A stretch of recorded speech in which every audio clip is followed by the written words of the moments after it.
Karen stood at the locked gate, staring at the chain and padlock, her voice sharp and furious. "This road has been used by our community for over a decade. You have no right to lock it. I'm giving you 7 days to remove that gate, or the HOA will take legal action." Like threatening lawsuits could erase what the deed had been saying since. 1,982, like 15 years of informal use, could override 78 acres of continuous family ownership. What she didn't know was that I had trail cameras recording every trespass, including hers. This wasn't a shortcut or community access. 78 acres. Got private gravel road. An HOA president who'd planned a $20 million expansion on land she didn't own, never asked permission to use, and assumed she could force access through harassment and litigation. Karen made the mistake every HOA president makes, assuming that being in charge of her community gave her authority over land outside it, and that threats, public pressure, and lawsuits would force me to surrender my rights. They didn't. Over 8 months, I watched Karen Westfield discover what happens when you plan a 50-home expansion without securing access. Personally cut someone's lock while suing them for protecting their property, and stand to gain $85,000 from a project you never disclosed your financial interest in. This is the story of how an HOA president lost her position, her reputation, $12,000 in court, and her home because she couldn't answer one question the judge asked. "Did you ask for permission?" Not because I wanted to destroy her, because property law doesn't care how long residents used a road informally. It cares who owns the land. So what happens when you assume access to property that was never yours? But let me start from the beginning. Before we dive into, I'd love to know where you're listening from today. And don't forget to hit the like and subscribe buttons for more interesting stories just like this. I inherited the land in late March, 78 acres of mixed hardwood forest, overgrown fields, and a network of old logging roads that hadn't been maintained in years. My Uncle Ray had owned it since the early 1980s. Back when this part of the county was still rural and undeveloped, he'd used it for hunting, kept a small equipment shed near the eastern boundary, and mostly left it alone. When he passed, the property came to me. No mortgage, no liens, just 78 acres of quiet.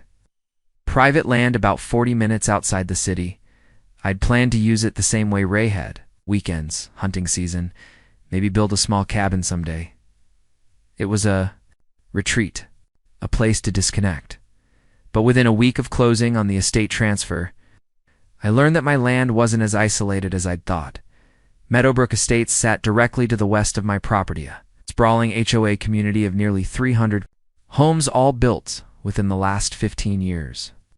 The development was upscale, brick and stone facades, manicured lawns, streetlights that looked like old gas lamps, and a massive entrance with a stone sign reading Meadowbrook Estates, a master-planned community.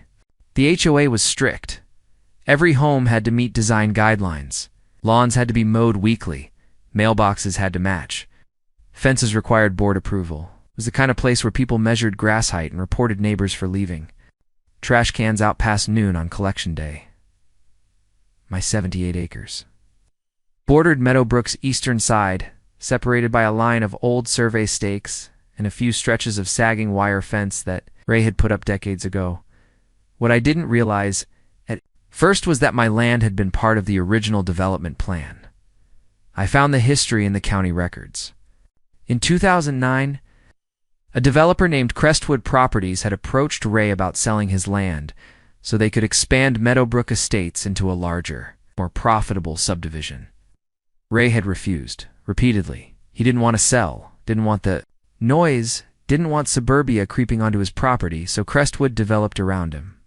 They built Meadowbrook on the land they could acquire. They left Ray's 78 acres untouched, an island of undeveloped forest sitting right next to their pristine HOA community. The plat map told the story clearly. Meadowbrook's boundary followed the edge of my property almost exactly, then curved westward where the developer had run out of land they controlled. My 78 acres weren't part of Meadowbrook. They'd never been part of Meadowbrook. And Ray had made damn sure they stayed that way. One feature of my property that would become very important was the old gravel access road that ran along the eastern edge of my land.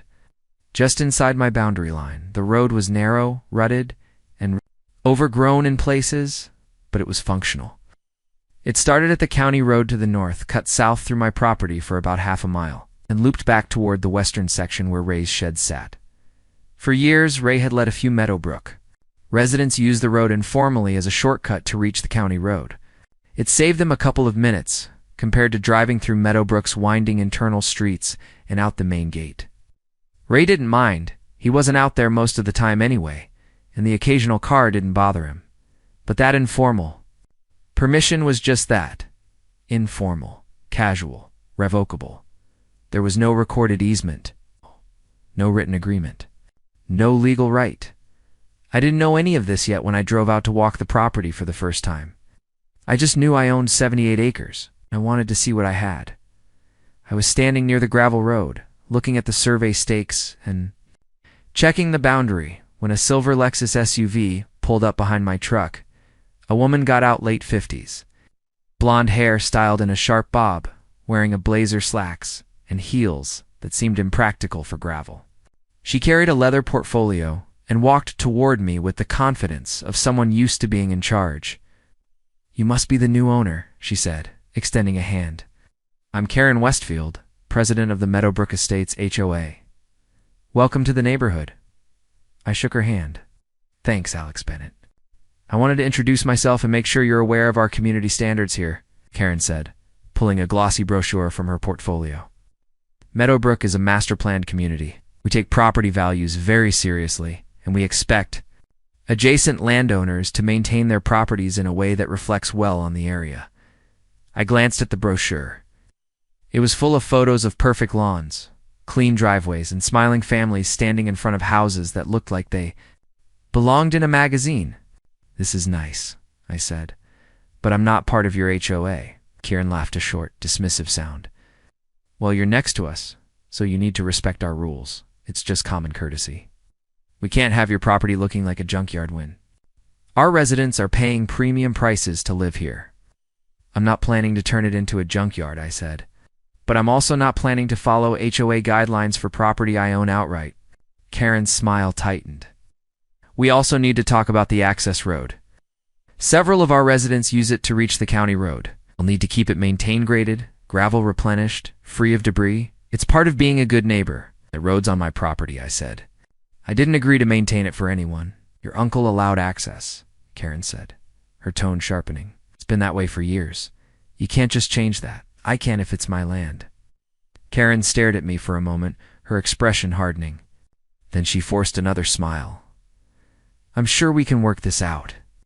Why don't you stop by the HOA office this week and go over expectations and make sure we're all on the same page?" "I'll pass," I said, "but thanks for stopping by." Karen's smile vanished. She turned without another word, got back in her Lexus, and drove off. I spent the rest of the afternoon walking the property, checking the survey stakes and taking photos.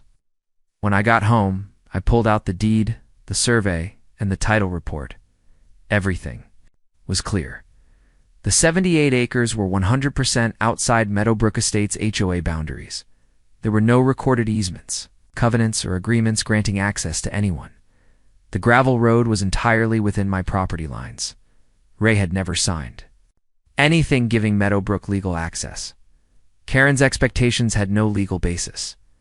Her residents had been using the road because Ray allowed it casually, informally, revocably. But that permission didn't transfer to me, and it didn't create a legal right. I made a decision that night. I was going to protect my property. The following weekend, I drove out with a truckload of supplies. I posted large, weatherproof private property, nitrogen monoxide trespassing signs every 100 feet along the boundary with Meadowbrook. I also posted signs at both ends of the gravel road, where it intersected with the county road and where it curved toward Ray's old shed. Then I installed a heavy-duty steel gate across the road, about 50 feet from the county road entrance, with a chain and padlock. The gate was simple, functional, and legal. The road was mine. I had every right to control access. I locked the gate, took photos for my records, and left. 3 days later, I got a call from an unknown number. I let it go to voicemail. The message was from Karen Westfield, and her tone had shifted from friendly to furious. "Mr. Bennett, this is Karen Westfield from Meadowbrook Estates. I don't know what you think you're doing, but you've installed a gate that blocks community access to the county road. That road has been used by our residents for over a decade, and you have no right to lock it. I'm giving you 7 days to remove that gate, or the HOA will take legal action. This is unacceptable." I deleted the message. 2 days after that, Karen showed up at my property in person and announced uninvited. And carrying a printed document, I was near the shed, clearing brush, when I heard her car pull up. She got out and marched toward me, holding the document like a weapon. "Mr. Bennett," she said, her voice sharp. "Oh, this is a formal violation notice from the Meadowbrook Estates HOA." I stopped what I was doing and looked at her. "A violation notice for what?" "You installed a gate that blocks community access," Karen said. "That road has been used by Meadowbrook residents for years. You don't have the right to lock it." "It's my road," I said. "On my land, I absolutely have the right to lock it." "Your uncle never locked it," Karen snapped. "He understood the importance of being a good neighbor. My uncle allowed occasional use as a courtesy. That doesn't create a legal right." Karen thrust the document at me. "This notice requires you to remove the gate within 7 days, or the HOA will pursue legal action for blocking established access." I took the document, glanced at it, and handed it back. "This is meaningless. Your HOA has no authority over my property. I'm not a member. I never signed your covenants. And there's no recorded easement giving you access to this road." Karen's face flushed red. "We've been using that road for over 10 years. That creates a prescriptive easement." "Not in North Carolina," I said. "Prescriptive easement requires 20 years of continuous hostile use. You've had 15, and it was permissive. My uncle allowed it. That doesn't count." Karen's jaw tightened. "You're making a serious mistake. This community has resources. We have attorneys. And we will not tolerate someone blocking access that our residents depend on." "Then your residents should have gotten it in writing," I said. "The gate stays locked." Karen stared at me, her hands clenched into fists, her voice shaking with barely controlled rage. "You're going to regret this," she said. Then she turned, got back in her car, and drove off. I stood there for a long time after she left, looking at the locked gate in the distance. Karen Westfield wasn't just upset. She was threatened. And I had a feeling this was about more than just a shortcut. Because people don't fight this hard over convenience. They fight over control. And Karen had just realized that. Got 78 acres of land right next to her HOA. Kingdom were completely outside her reach, and there wasn't a damn thing she could do about it. I found out about Karen's expansion plan from my neighbor to the north, a man named Ed Paulson, who owned 15 acres of farmland that had been in his family since the 1950s. Ed wasn't part of Meadowbrook Estates. He'd refused to sell when the developer came calling. Just like my Uncle Ray had, Ed stopped by one Saturday afternoon while I was working on the gate. He pulled up in an old Ford pickup, got out, and walked over with a thermos of coffee and a knowing grin. "You've pissed off Karen Westfield," Ed said, handing me a cup. "Welcome to the club. She seems to think I'm obligated to follow her HOA rules," I said. Ed laughed. "That's Karen. She thinks the whole county should follow her HOA rules. But you locking that gate? That's not about courtesy. That's about her expansion plan." "What expansion plan?" Ed leaned against his truck and told me the story. For the past 2 years, Karen had been working on what she called Meadowbrook Estates Phase. It's a massive expansion that would add 50 new luxury homes to the community, along with upgraded amenities, a new pool, tennis courts, expanded walking trails, and a community clubhouse. The expansion site was a 100-acre parcel directly east of Meadowbrooks, current boundary agricultural land that had recently been sold to Crestwood Properties, the same developer who'd built Meadowbrook. Back in 2009, Karen had been heavily involved in brokering the deal.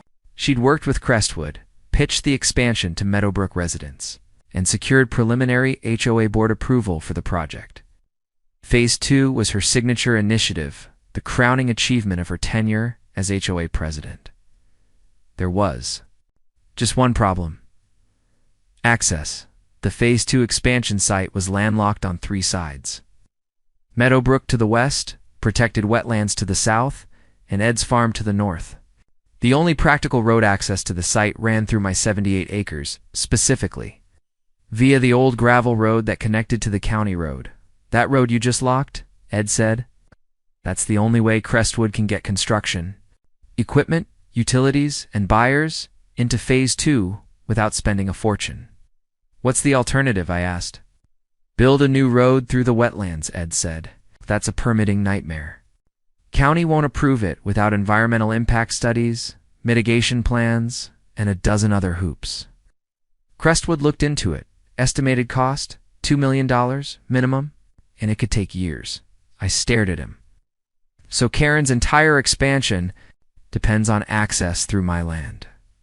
Exactly, Ed said. And she assumed she'd have it. Why would she assume that? Because your uncle let a few people use the road as a shortcut. Karen figured that meant the road was basically public. She also assumed that when Ray died, whoever inherited the land would either sell cheap or cooperate. She didn't count on you locking the gate.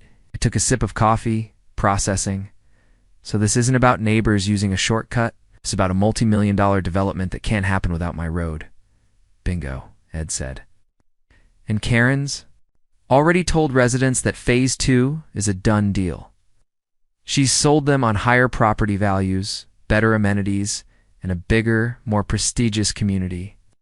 If it falls apart now, she's finished. That's not my problem, I said. Ed grinned. I know.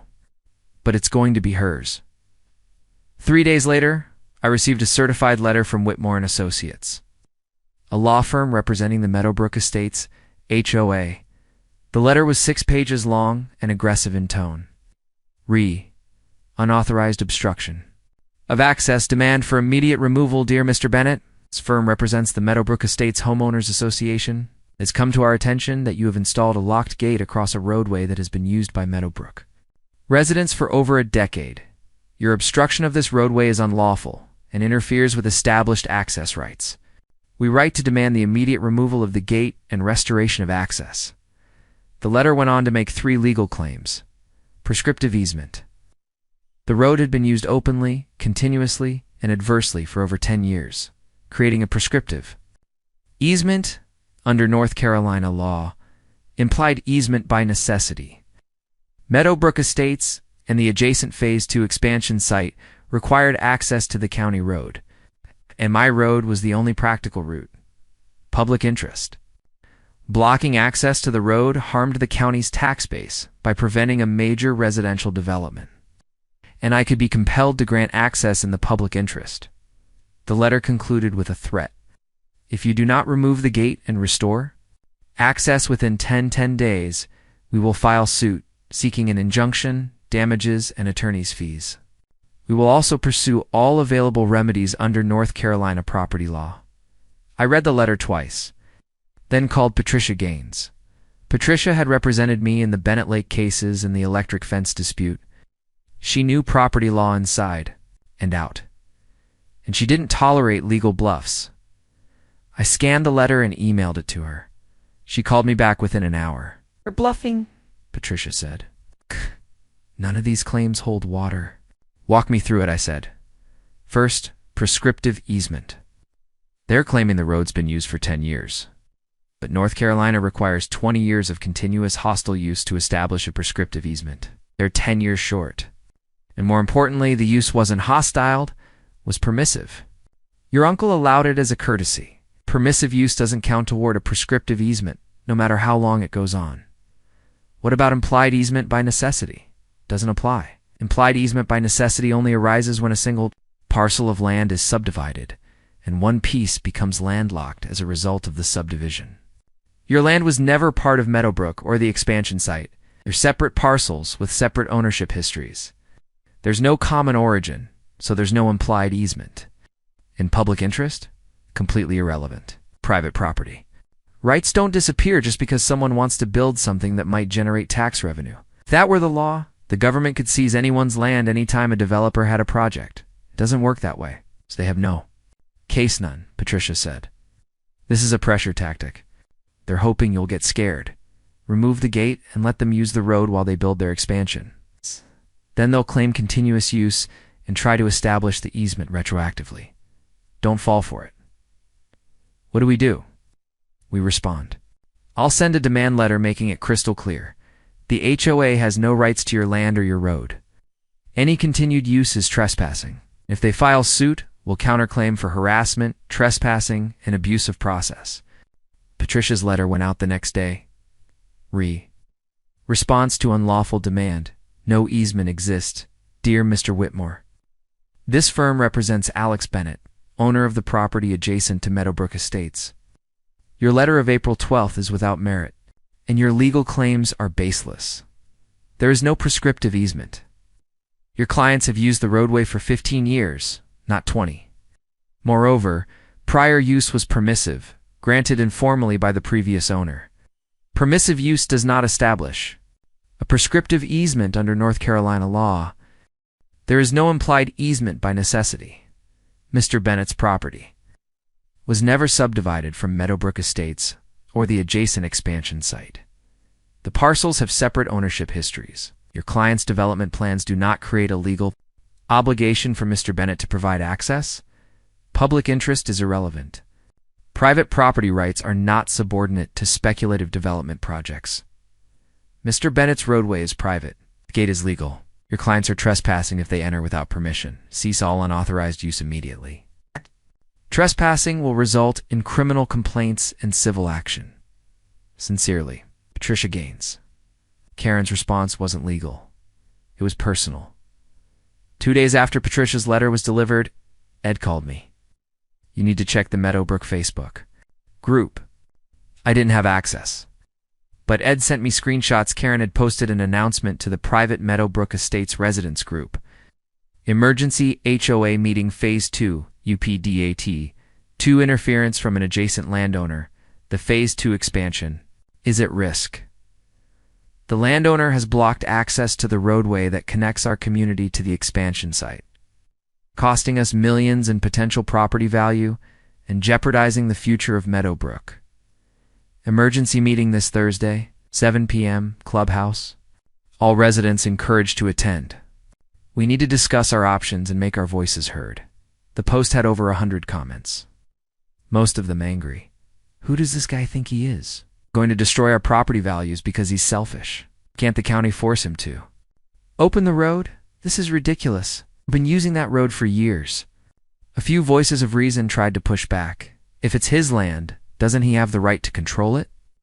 Maybe we should have gotten an easement in writing years ago. But those comments were drowned out. The trespassing started that weekend.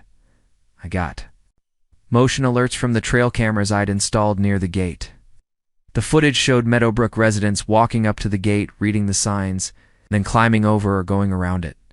Some left notes tucked into the chain. You're costing families their dreams. Shame on you. This road belongs to everyone. You can't just lock it. We'll see you in court.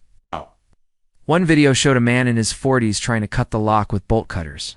Gave up after a few minutes and left. I downloaded all the footage, backed it up, and sent copies to Patricia. They're escalating, Patricia said. File a police report, document everything, and don't engage with them directly. Let me handle it. I filed the report. The sheriff's office sent a deputy to take my statement and review the footage. He issued warnings to 2 Meadowbrook residents whose license plates were visible in the videos. But the trespassing didn't stop, because Karen had rallied her community, and now 300 HOA residents thought I was the villain standing between them and their expansion. They didn't know the full story. They didn't know Karen had gambled their future on access to land she didn't own, and they didn't know that no amount of pressure, threats, or lawsuits was going to change one simple fact. 78 acres were mine, the road was mine, and the gate. It was staying locked. The trespassing escalated over the next 2 weeks. The first lock I'd installed on the gate was cut within 3 days.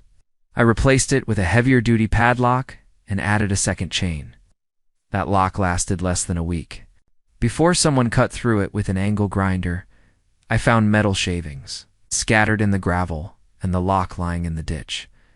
I installed a third lock, this time with a hardened steel shackle and a protective cover. I also added more trail cameras, positioning them to capture not just the gate, but the approaches from multiple angles. The footage told the story. Meadowbrook residents weren't just walking through anymore, they were driving. One video showed an SUV pulling up to the gate, a man getting out with bolt cutters, cutting the chain, then driving through and leaving the gate open behind him.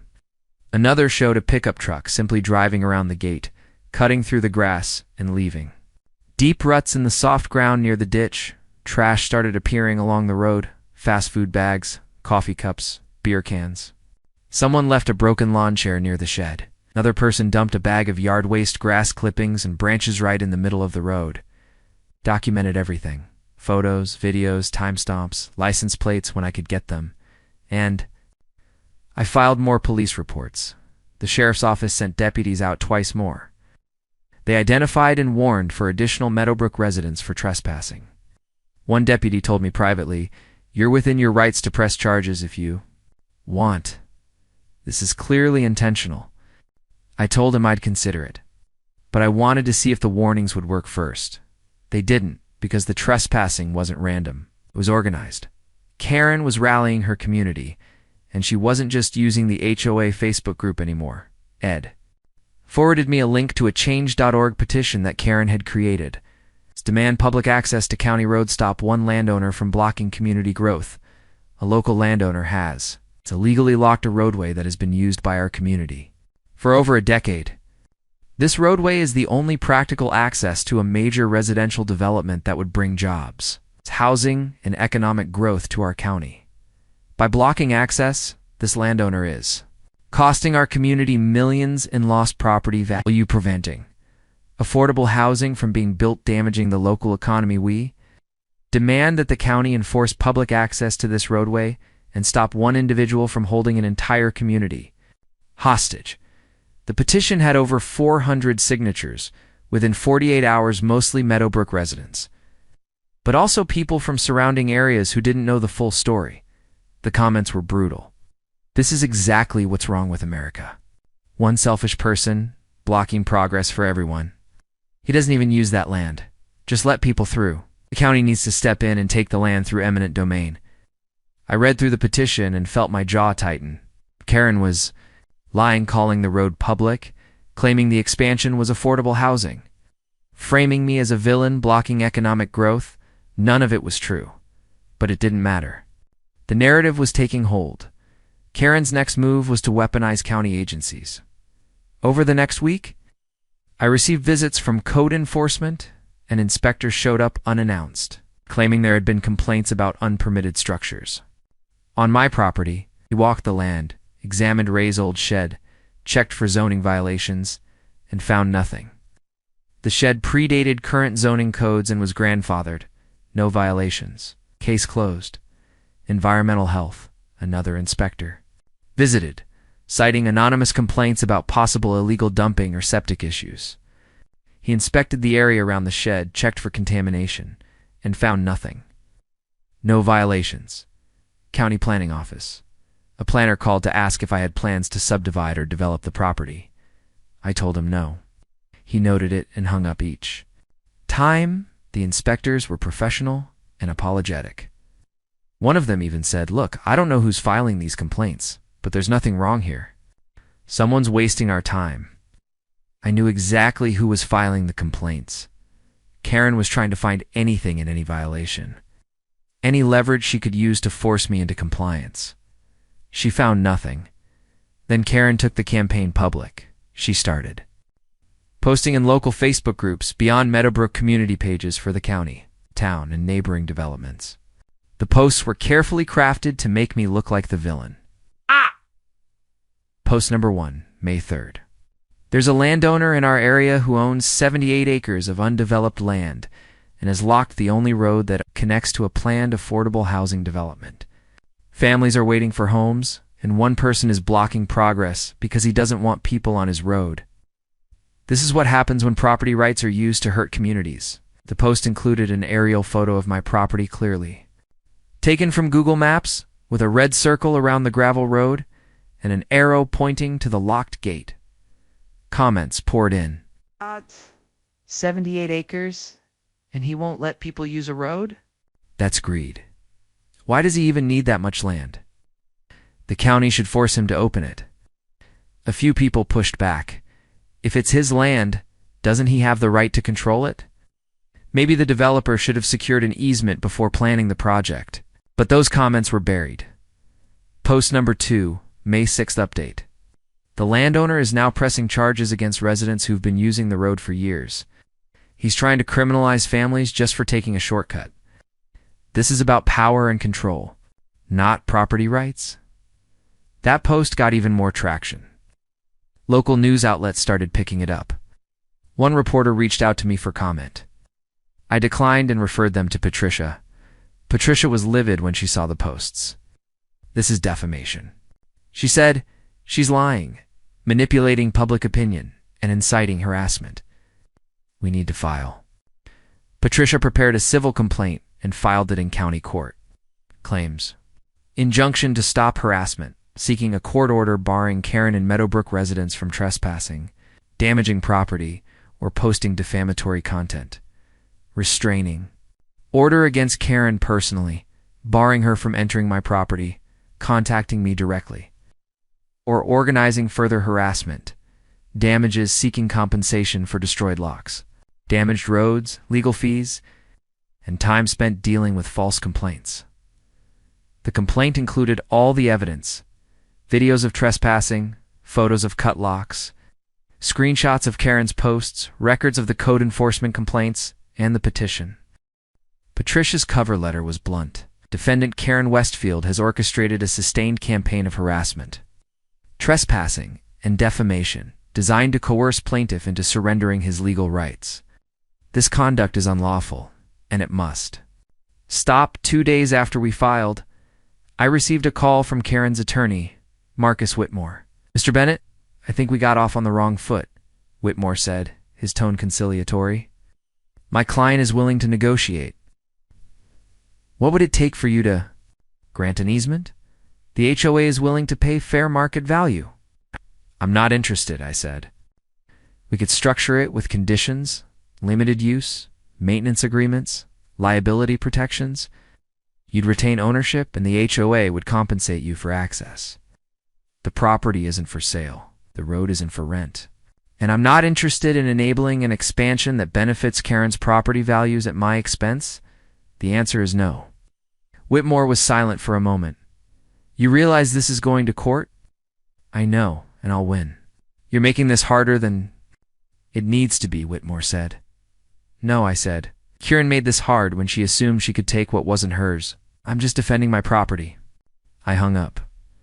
The final straw came on a Tuesday morning in mid-May. I was driving to the property when I saw a cluster of vehicles parked near the gate. Karen's Lexus, a black sedan with county government plates, and a white van with a local news station logo on the side. I pulled over and got out. Karen was standing in front of the gate. The man in his 60s wearing a suit, County Commissioner Dale Hutchins, and a reporter holding a microphone. Cameraman was filming. Karen was mid-speech, gesturing toward the gate, her voice loud and practiced, blocking affordable housing development in this county. Families are waiting for homes, and one landowner is standing in the way because he refuses to allow access to a road that's been used by the community for years. This is about greed, pure and simple. The reporter turned to Commissioner Hutchins. Commissioner, can the county intervene? Hutchins shifted uncomfortably. Well, private property rights are protected, but we're always looking for ways to facilitate responsible development. I walked up to the group. Excuse me. Karen turned, her expression flickering between surprise and irritation. Mr. Bennett. We were just discussing the situation. You mean the situation where you're lying to the press? Said the cameraman, swung the camera toward me. The reporter stepped forward. Sir, are you the property owner? I am. Can you explain why you've locked the gate? 'Cause it's my property, I said. That road is private. It's always been private. I have every right to control who uses it. Karen jumped in. You're blocking a major affordable housing development? That's a lie, I said. looking directly at the camera. The development Karen's talking about is 50 luxury homes starting at $450,000. That's not affordable housing. And it's not my responsibility to provide access to a project that benefits her HOA and a private developer. The reporter looked at Karen. Is that true? Are these luxury homes? Karen's face flushed. The development will increase housing supply, which helps affordability. That's not what affordable housing means, I said. And this road, it's been used informally by a few people because my uncle allowed it. That doesn't create a legal right. Karen's trying to manipulate public opinion because she planned an expansion without securing access first. That's her mistake, not mine. Commissioner Hutchins cleared his throat. Mr. Bennett, is there any scenario where you'd consider granting an easement? No, I said. The land is mine. The road is mine. And I'm not giving access to a project I never agreed to support. Karen stepped forward, her voice rising. You're destroying property values for 300 families. Then maybe you shouldn't have promised them an expansion you couldn't deliver, I said. The cameraman kept filming. Reporter took notes. Karen stood there, speechless. Her carefully staged publicity stunt falling apart in real time, because the truth was simple. I'd just said it on camera. The land was mine. The road was mine. And no amount of manipulation, lies, or political pressure was going to change that. Karen had thought she could force me to open the gate, by turning public opinion against me. But all she'd done was expose her own deception, and now was on the news. The lawsuit was filed on May 9th. 22nd to 20-page complaint with exhibits. Filed in County Superior Court by Whitmore and Associates on behalf of Karen, Westfield personally, and the Meadowbrook Estates Homeowners Association. The caption read, Meadowbrook Estates HOA in Karen. Westfield plaintiffs. Alex Bennett. Defendant, the complaint sought three things. 1. Easement by necessity. Complaint alleged that the Phase 2 expansion site was effectively landlocked without access through my property, and that an easement by necessity should be granted to allow Meadowbrook and the developer to proceed with the project. 2. Injunction. The complaint demanded that the court order me to remove the gate, restore access to the gravel road, refrain from interfering with Meadowbrook residents' use of the road. 3. Damages.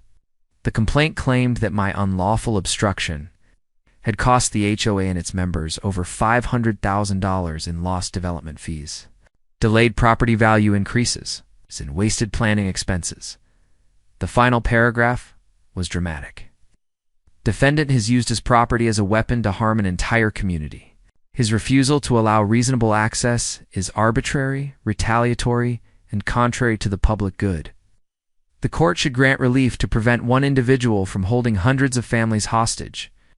I read the complaint twice, then forwarded it to Patricia. Her response came within an hour. They're desperate, and desperate people make mistakes. Let's respond. Tricia filed our answer and counterclaim 2 weeks later. The counterclaim was methodical and aggressive. Claims 1. Trespassing multiple incidents. We documented dozens of incidents where Meadowbrook residents had entered my property without permission, cut locks, driven through, and left trash. Each incident was supported by trail camera footage, photos, and Timest. 2. Harassment and defamation. We presented Karen's social media posts, the Change.org petition, and the coordinated campaign to pressure me into surrendering my rights. We argued that Karen had knowingly made false statements, calling the road public, the expansion affordable housing, and me a land hoarder, to incite harassment. 3. Attempted extortion. We argued that Karen and the HOA had used public pressure, threats of legal action, and organized trespassing to coerce me into granting an easement. I had no legal obligation to provide. 4. Damages. We sought compensation for destroyed locks and property damage. $2, 500 time and resources spent responding to false code enforcement complaints. $1, 200 legal fees and costs. $25,000 in growing emotional distress and loss of peaceful enjoyment of property. Patricia's cover letter was blunt. Plaintiffs planned a multi-million-dollar development on the assumption they could force access through defendant's private property. When defendant refused, plaintiffs launched a campaign of harassment, defamation, and trespassing designed to coerce compliance. This lawsuit is the final act of that campaign.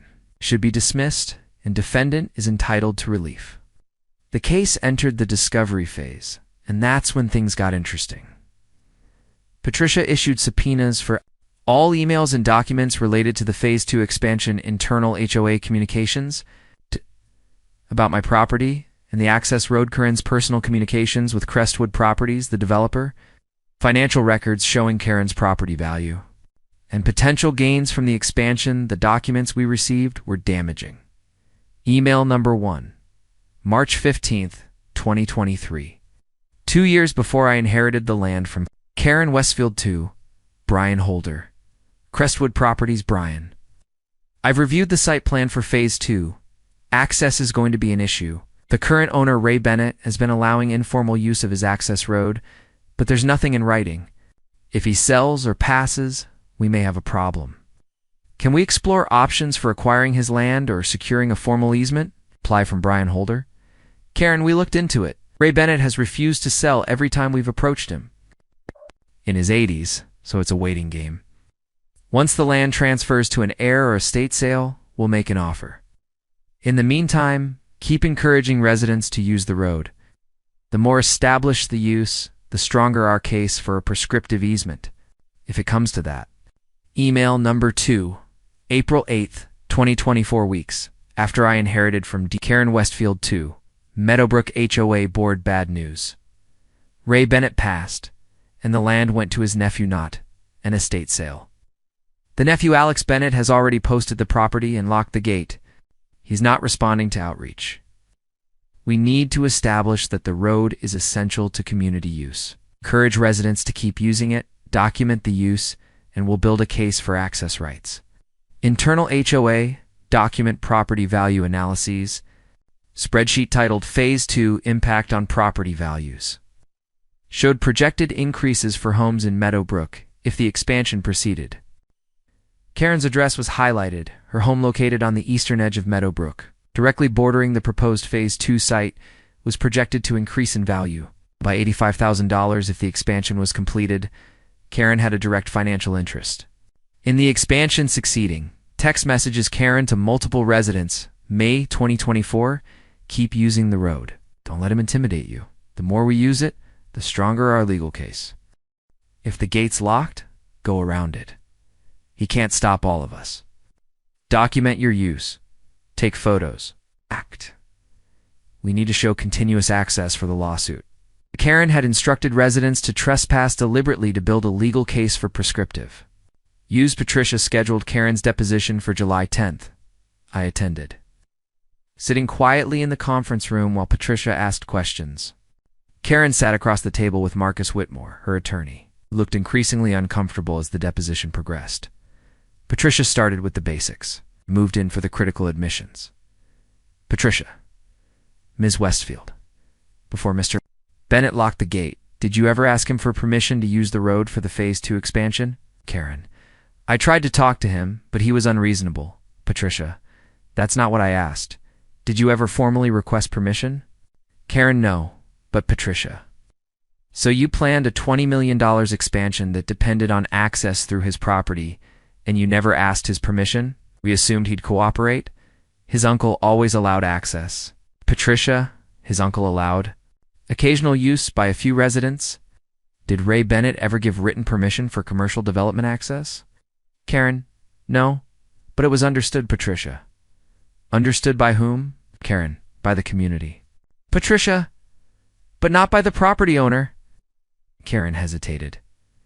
No. Patricia. You own a home on the eastern edge of Meadowbrook, correct? Karen. Yes. Patricia. And that home borders the proposed Phase 2 expansion site? Karen. Yes. Patricia. How much would your property value increase if the expansion is completed? Whitmore. Objection. Relevance. Patricia. It goes to bias and financial interest, Your Honor. The court reporter noted the objection. Patricia continued. Patricia.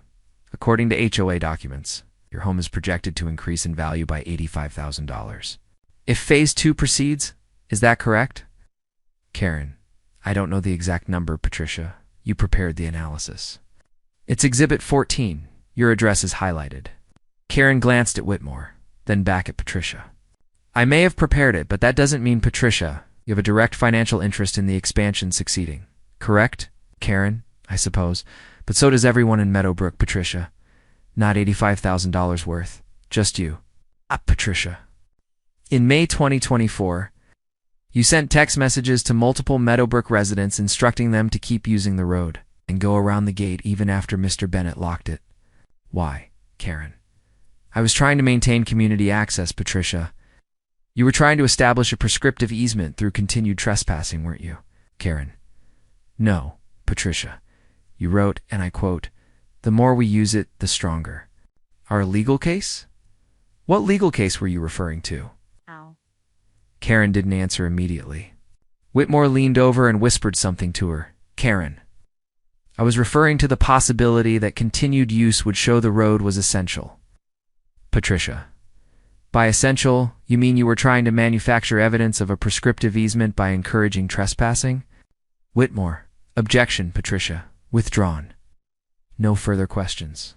By the time the deposition ended, Patricia had locked in several key admissions. Karen never asked my permission before planning the expansion. Karen assumed informal use created a permanent right. Karen had a significant financial interest in the expansion. Succeeding, Karen encouraged residents to trespass to build a legal case. Patricia walked out of the deposition with a satisfied smile. She just tanked her own case. The judge scheduled a hearing on motions for summary judgment for August 15th. Karen was confident. I could tell from the way she carried herself in the courthouse hallway before the hearing, chin-up tailored suit. Flanked by Meadowbrook residents who'd come to support her, she thought she was going to win, but Patricia had one more piece of evidence Karen didn't know about. A week before the hearing, I'd reviewed all the trail camera footage again, ours, and hours of clips going back to April. And I found it. A video from May 9th, timestamped 6:22 a.m., Karen Westfield. Alone, walking up to the gate with a pair of bolt cutters, cutting the lock, opening the gate, driving through, and leaving it open behind her. Patricia entered the video to evidence as Exhibit 7. And when the hearing started, Karen had no idea what was coming because the video didn't just show trespassing. It showed Karen HOA, president, plaintiff, and self-appointed defender of community access, personally destroying my property to force her way through. And once the judge saw it, Karen's credibility was finished. The hearing was held on August 15th at 9 a.m. in the county Superior Court, a larger courtroom than I'd been in before. With high ceilings, wood paneling, and seating for over 100 people, by the time Patricia and I arrived at 8:45, the gallery was already packed. The left side was filled with Meadowbrook residents, sizzly 50 of them, dressed in business casual, some wearing matching Meadowbrook strong t-shirts. Karen sat at the plaintiff's table with Marcus Whitmore, looking confident and composed, occasionally turning to nod at supporters in the gallery. The right side had a few curious locals, a reporter from the county paper, and Ed Paulson, my neighbor, who'd driven down to watch. Judge Thomas Aldridge entered at exactly 9 a.m., a man in his mid-60s with silver hair, sharp eyes, and a reputation for no-nonsense property law rulings. He'd been on the bench for over 20 years, and attorneys in the county knew better than to waste his time with weak arguments. The bailiff called the court to order. Judge Aldridge reviewed the case file briefly, then looked up. This is Meadowbrook Estates HOA and Karen Westfield versus Alex Bennett. We're here on cross motions for summary judgment. Mr. Whitmore, you may begin. Marcus Whitmore stood, buttoning his jacket, and addressed the court with the polished confidence of a seasoned litigator. Your Honor, this case is about a community's right to reasonable access and a landowner's refusal to act in the public interest. My client's the Meadowbrook Estates HOA and its president, Karen Westfield's, an easement by necessity across defendant's property to enable a residential development that will benefit the entire county. Whitmore walked to a display board showing an aerial photo of my property and the proposed Phase 2 expansion site. He pointed to the gravel road. This roadway has been used openly by Meadowbrook residents for over 15 years. It is the only practical access to the Phase R site. Alternative routes would require expensive construction through protected wetlands, costing over $2 million and causing significant environmental harm. The defendant has locked this road not because he uses it, but because he wants to exert control over a development he personally opposes. Whitmore gestured toward me. Mr. Bennett doesn't even use this road. He's being unreasonable, obstructive, and selfish. The expansion would bring jobs, housing, and tax revenue to this county. Blocking it serves no legitimate purpose. It only satisfies one man's desire for control. Whitmore turned back to the judge. We ask the court to grant an easement by necessity, order the gate removed, and award damages for the harm Mr. Bennett's obstruction has caused to this community. He sat down. Several Meadowbrook residents in the gallery nodded approvingly. Judge Aldridge made a note. Ms. Gaines Patricia stood, composed and methodical, carrying a binder and a remote control for the courtroom's projection system. Your Honor, this case is not about reasonable access or the public good. It's about a failed real estate scheme and an HOA president who assumed she could force access to land she doesn't own. The evidence will show that plaintiffs never secured permission, never negotiated in good faith, and resorted to harassment and litigation when the property owner refused to cooperate. Patricia opened her binder. Let's address the legal claims first. No easement exists. Patricia projected the first exhibit onto the screen, the deed to my property, showing clear boundaries and ownership. This property has been in the Bennett family since 1982. It was never part of Meadowbrook Estates. It was never subdivided from Meadowbrook. It predates the HOA by over 25 years. She clicked to the next slide. A title search report. There are 0 recorded easements on this property. No agreements, no licenses. No recorded rights of any kind granting Meadowbrook access. She clicked again. Photos of the gravel road with timestamps. The prior owner, Ray Bennett, occasionally allowed a few Meadowbrook residents to use the road as a courtesy. Permissively and formally revocable at any time. Permissive use does not create a prescriptive easement, no matter how long it continues. Patricia looked at the judge. Plaintiffs claimed 15 years of use. But North Carolina requires 20 years of continuous, hostile use to establish a prescriptive easement. They're 5 years short. And more importantly, the use was never hostile. It was always permissive. No necessity. Patricia clicked to the next slide. A map showing alternative access routes to the Phase 2 site. Plaintiffs claim easement by necessity. But necessity easements only apply when land is landlocked. When there is no other way to access the property, that's not the case here. She pointed to the map. There are alternative routes. They're expensive, yes. They require permitting and environmental mitigation, but they exist. Inconvenience and cost do not create legal necessity. Patricia paused. More fundamentally, easement by necessity only applies when a single parcel of land is subdivided. One piece becomes landlocked as a result. Mr. Bennett's land was never part of Meadowbrook or the expansion site. There is no common origin, no subdivision, no necessity. Karen orchestrated harassment. Patricia's tone sharpened. When Mr. Bennett refused to grant access, plaintiffs didn't negotiate. They didn't offer fair compensation. They launched a campaign of harassment designed to coerce compliance. She clicked to the next slide. Screenshots of Karen's Facebook posts.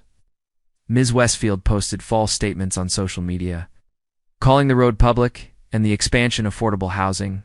She organized a petition. She filed false complaints with code enforcement. Patricia projected the text messages Karen had sent to residents. Keep using the road. Go around the gate. The more we use it, the stronger our legal. Ms. Westfield admitted in her deposition that she encouraged trespassing to manufacture evidence of continuous use. Then Patricia played the video. The courtroom went silent as the footage filled the screen. The timestamp read May 9th, 2024 to 6:22 a.m. Karen Westfield walked up to the locked gate, alone carrying bolt cutters. She positioned the cutters on the lock, squeezed, and cut through the shackle. The lock fell to the ground. Karen opened the gate, drove through in her Lexus, and left the gate open behind her. The video ended. Patricia let the silence hang for a moment, then said, "That's the plaintiff, the HOA president. personally cutting Mr. Bennett's lock and trespassing. On his property, a few murmurs rippled through the gallery. Karen's face had gone pale. Financial conflict of interest. Patricia clicked to the final slide. The HOA property value analysis with Karen's address highlighted. Ms. Westfield's home is projected to increase in value by $85,000. If the Phase 2 expansion proceeds, she has a direct financial interest in forcing this easement. This lawsuit isn't about the community, it's about her property values. Patricia closed her binder. Plaintiffs planned a development without securing access.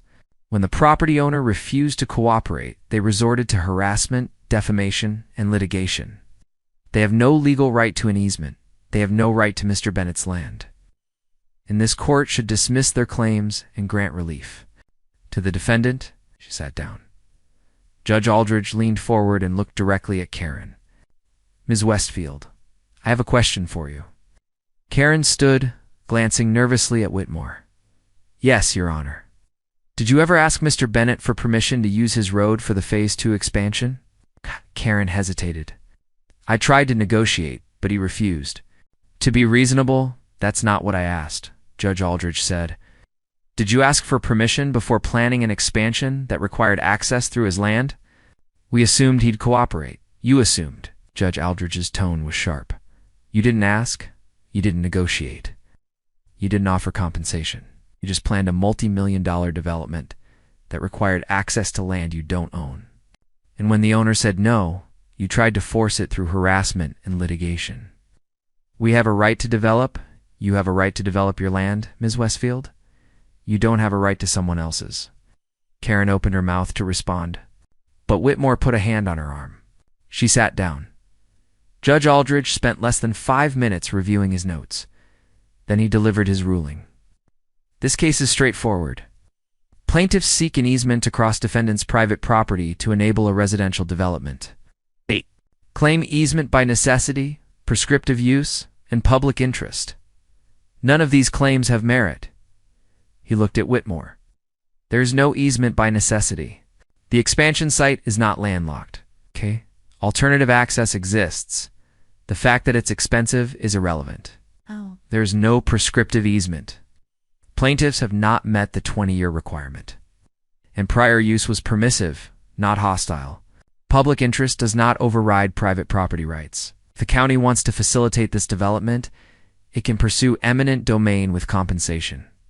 But plaintiffs cannot force a private landowner to surrender his rights to enable their project. Judge Aldridge turned to Karen. Ms. Westfield, the evidence shows that you personally cut Mr. Bennett's lock, trespassed on his property, and orchestrated a campaign of harassment to coerce compliance. Your conduct is unacceptable. He delivered the ruling. 1. Plaintiff's claims are dismissed in their entirety. 2. The gate stays locked.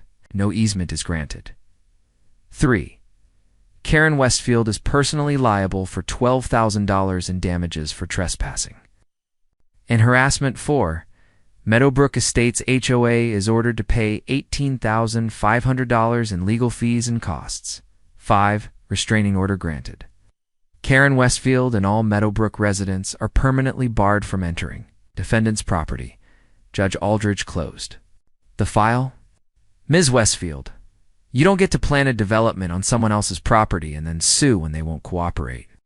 The entitlement here is staggering. The gate stays locked. Learn to respect boundaries. Court is adjourned.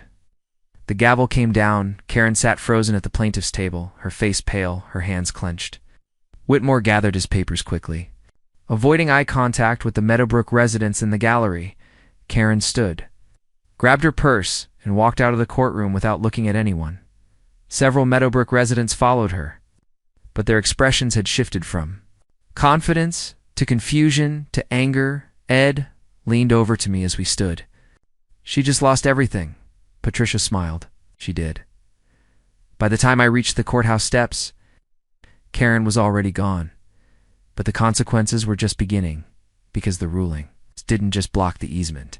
It killed the expansion, and with the expansion dead, Karen's reign as HOA president was over, because when you gamble an entire community's future on land you don't own, and you lose, there's no coming back from that. The gate stayed locked, and Karen Westfield. She was finished. The local newspaper ran the story the next day, front page. Judge dismisses HOA lawsuit. Blocks Meadowbrook expansion. The article was detailed and damning. Quoted Judge Aldridge's ruling, described the video of Karen cutting the lock, and included the $12,000 judgment against her personally. It also mentioned her $85,000 financial interest in the expansion, a detail that hadn't been widely known before. The online version was shared hundreds of times within hours. The comment section lit up, so she was trying to force an easement to boost her own property value? That's fraud. She lied about affordable housing and the road being public. How is she still HOA president? The video of her cutting the lock says everything. She's a hypocrite. Good for the landowner. He stood his ground. A few commenters still defended Karen, but they were drowned out. Public opinion had shifted sharply, not because people suddenly loved property rights, but because Karen had been exposed as dishonest, self-interested, and manipulative. She'd gambled an entire community's future on land she didn't own, lied to residents about the facts, and personally broken the law to force compliance, and she'd lost. The Meadowbrook Estates Facebook group exploded. Ed forwarded me screenshots throughout the day. The tone had gone from supportive to furious. Post number 1, August 16th, 9:14 a.m. I just read the full court ruling. Karen KNEW, the landowner, refused access before she announced Phase 2 to the community. She KNEW, there was no easement.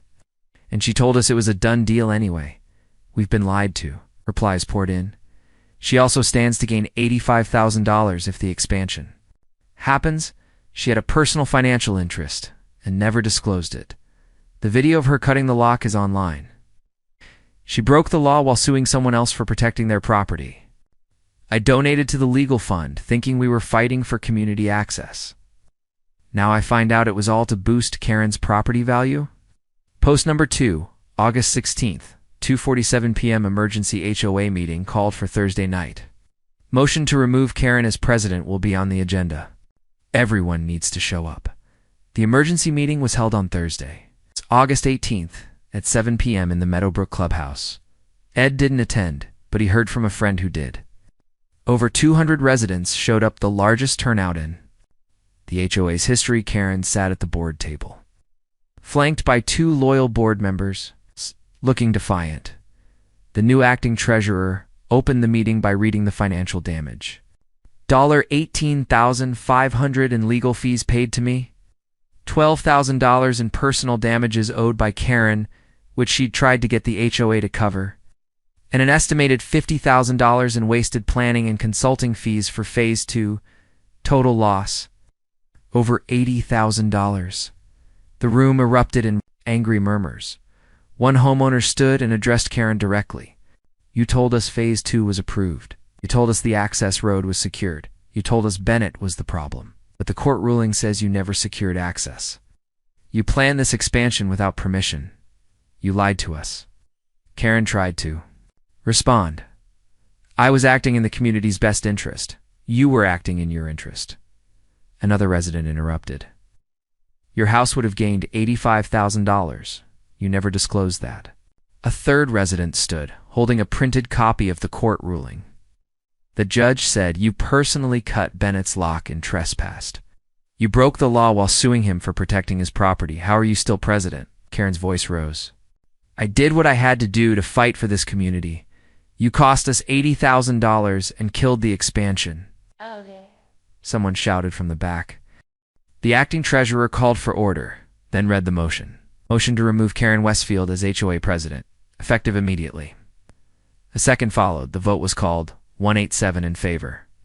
34 opposed. Karen was removed. She stood, grabbed her belongings, and walked out of the meeting without another word. A handful of her supporters followed, but the rest of the room stayed silent. Watching her leave, the new interim HOA president was a man named David Chunna, retired engineer who'd been on the board for 2 years and had quietly opposed Karen's aggressive tactics. He was elected unanimously at the same meeting. 3 days later, I received an email from him. Subject: Apology from Meadowbrook Estates, HOA. Bennett, my name is David Chen, and I've been elected interim president of the Meadowbrook Estates HOA. Following the recent removal of our previous leadership, on behalf of the board and our community, I want to formally apologize for the actions taken by Ms. Westfield and others. The trespassing, the harassment, and the lawsuit were wrong. You were defending your legal rights, and we should have respected that from the beginning.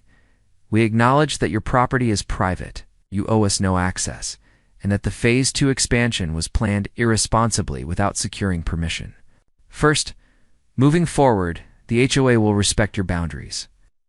We have issued a community-wide notice reminding residents that your land is private, that trespassing will not be tolerated. We hope to move forward as respectful neighbors.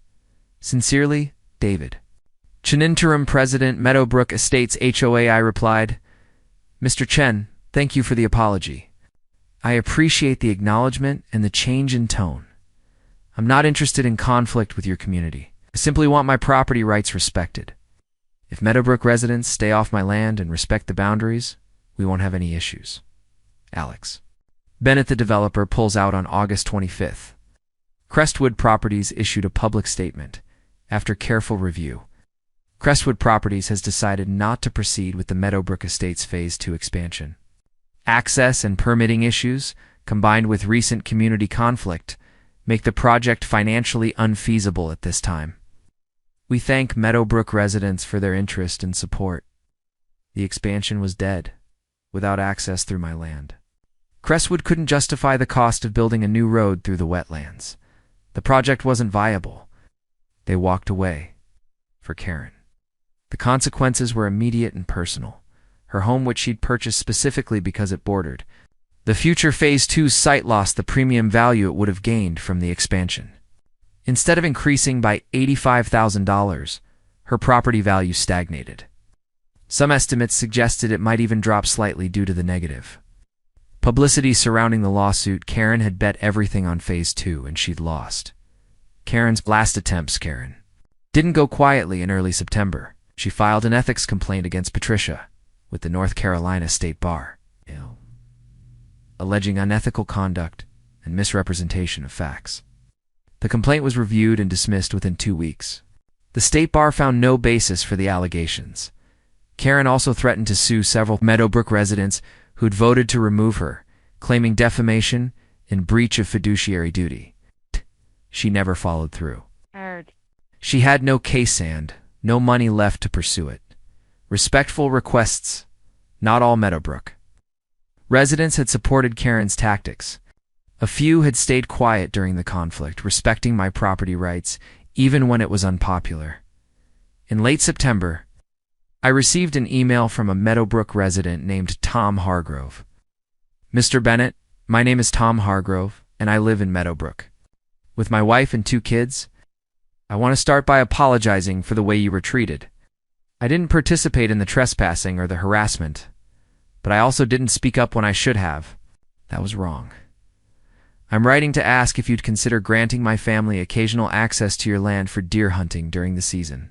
I'd be happy to follow any rules you set, provide advance notice, and document the access formally. If you're not comfortable with it, completely understand. Thank you for your time.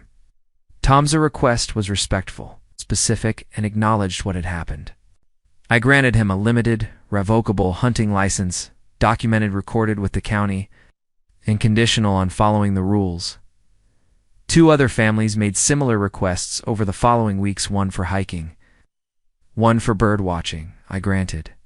Both, they were the kinds of neighbors Uncle Ray would have allowed access to. Respectful, humble, willing to ask rather than assume. Karen's exit 6 months later in February, Ed called me. You're not going to believe this, he said. Karen's result. House just went up for sale. Pulled up the real estate listing online. The photos showed Karen's home immaculate, professionally staged. With a price tag of $485,000, the listing had been active for 3 days.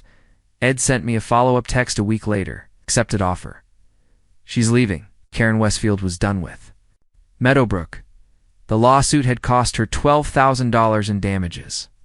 The failed expansion had cost her tens of thousands in lost property value. The removal from her HOA presidency had stripped her of the power, an influence she'd wielded for years, and the public humiliation, the video of her cutting the lock, the exposure of her financial conflict of interest, the unanimous vote removing her had made staying in Meadowbrook impossible. She sold her house, packed up, and left. I never saw her again. I stood at the locked gate one evening in early spring, looking out over the 78 acres that had caused so much conflict. The land was quiet now. The trespassing had stopped. The harassment had ended. Meadowbrook had new leadership that respected boundaries. Karen had thought she could control land she didn't own. She'd thought entitlement, pressure, litigation would force me to give up my rights. She was wrong, and she'd paid the price, not just in money, but in reputation, power, and the community she'd tried to rule. Because in the end, you can't force access to land that isn't yours. You can't plan a development without securing permission, and you can't sue someone for defending their property when you're the one who broke the law. Karen learned all of that the hard way, and now she was gone, leaving behind a locked gate, a failed expansion, and a lesson Meadowbrook would never forget. Respect the boundary, or lose everything trying to cross it.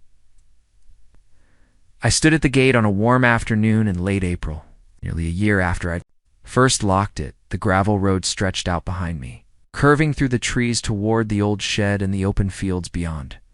78 acres of mixed forest, meadow, and quiet land that had been in my family for over 40 years. The gate was still locked, the chain was still secure, and the private property signs were still posted along the boundary, faded slightly. By weather, but still clear, the land was mine. It had always been mine, and it was staying that way. I thought about Karen Westfield about the first time she'd approached me, confident and entitled, holding that glossy HOA brochure and telling me I needed to respect community standards on land I owned outright. She'd called me selfish, said I was blocking progress, said I was hurting families, but this land was never hers. The road was never hers, and the expansion she'd planned without asking, without permission, without securing access was never going to happen. Karen had spent 2 years building a vision of Meadowbrook Phase 2, 50 new luxury homes, upgraded amenities, higher property values, and a larger, more prestigious community. She'd sold that vision to 300 families. She'd worked with developers. She'd held planning meetings. She'd made promises. And she'd based all of it on one assumption, that she could force access to land she didn't own. She thought being HOA president gave her power over property outside her jurisdiction. She thought entitlement, social pressure, and litigation would intimidate me into giving up my rights. She was wrong. I looked at the gate, the steel bars reflecting the afternoon sun, the lock solid and untouched. This gate wasn't here to block progress. It was here to block entitlement. Karen had thought she could walk onto my land, ignore my boundaries, and take what she wanted because it was convenient for her plans. She'd thought community good and property values justified ignoring the law. But property law doesn't care about convenience, doesn't care about HOA visions or expansion plans or what 300 residents think should happen. It cares about the deed, and I had the deed. Karen lost everything because she refused to accept a simple truth. You can't control land you don't own. She couldn't force access to a road. That was mine. She couldn't manufacture an easement by encouraging residents to trespass. She couldn't sue me into surrendering my rights just because it was inconvenient for her. And when she tried, the consequences were swift and total. She lost the lawsuit. The judge dismissed her claims, called her conduct staggering, and ordered her to pay $12,000 in damages. She lost the expansion. The developer pulled out. Phase 2 was dead. She lost her position. Meadowbrook residents voted 187 to 34 to remove her as HOA president. She lost her reputation. The video of her cutting my lock went public. Her financial conflict of interest was exposed. Her lies about affordable housing and public access were revealed, and she lost her home. 6 months later, she sold her house and left Meadowbrook, humiliated and defeated, all because she thought she could take what wasn't hers. I walked along the boundary, checking the fence line, the survey stakes, the signs. Everything was intact. Nice. The land was protected. The boundary was clear, a few respectful meadowbrook. Residents had approached me over the past year, families who'd asked politely, acknowledged my rights, and requested limited access for hunting or hiking. I'd granted licenses to 3 of them. They followed the rules. They respected the land. They understood that access was a privilege, not a right. Those were the kinds of neighbors Uncle Ray would have worked with. The kinds of people who understood boundaries and asked rather than assumed. Karen wasn't one of them. She'd assumed. She'd threatened, and she'd paid the price. The sun was setting now, casting long shadows across the gravel road. I stood at the gate, one hand resting on the cold steel. Looking out over the 78 acres that had caused so much conflict, Karen had called this land wasted space. She'd said it should be used for the greater good. She'd posted Ariel photos on social media with captions like, "All this land and one person won't share." But sharing wasn't the issue. Permission was. Karen never asked. She never negotiated. She never offered fair compensation or respected my right to say no. She just planned her expansion, assumed I'd cooperate, and tried to force compliance when I refused. And when that failed, she sued. She lost. Because in the end, property law is simple. It doesn't matter how many people want access to your land. It doesn't matter how powerful you think you are. It doesn't matter if you're an HOA president, a developer, or a county commissioner. If you don't own the land, you don't control the land, and no amount of entitlement, pressure, or litigation changes that. I locked the gate one more time, tested the chain, and walked back to my truck. The 78 acres were mine. They'd been in my family for over 40 years. They were staying in my family. The gate stayed locked. The road stayed private, and Karen, she was gone. Because she'd learned to late that HOA. Authority ends at HOA boundaries, that you can't force access to property you don't own. And that when you gamble an entire community's future on land you have no right to, you lose more than just the lawsuit. You lose everything Karen thought she could control. 78 acres outside her HOA. She couldn't. And the locked gate, the one she'd cut, the one she'd cursed, the one she'd sued over, was still standing, not as a symbol of obstruction, but as a reminder. Respect the boundary. Respect the deed. Respect the law. Because property rights don't care how powerful you think you are. They only care about one thing: who owns the land. And I owned the land. The gate stayed locked. The 78 acres stayed mine. And Karen Westfield was gone forever. Because in the end, the deed was the only thing that mattered. And I had the deed.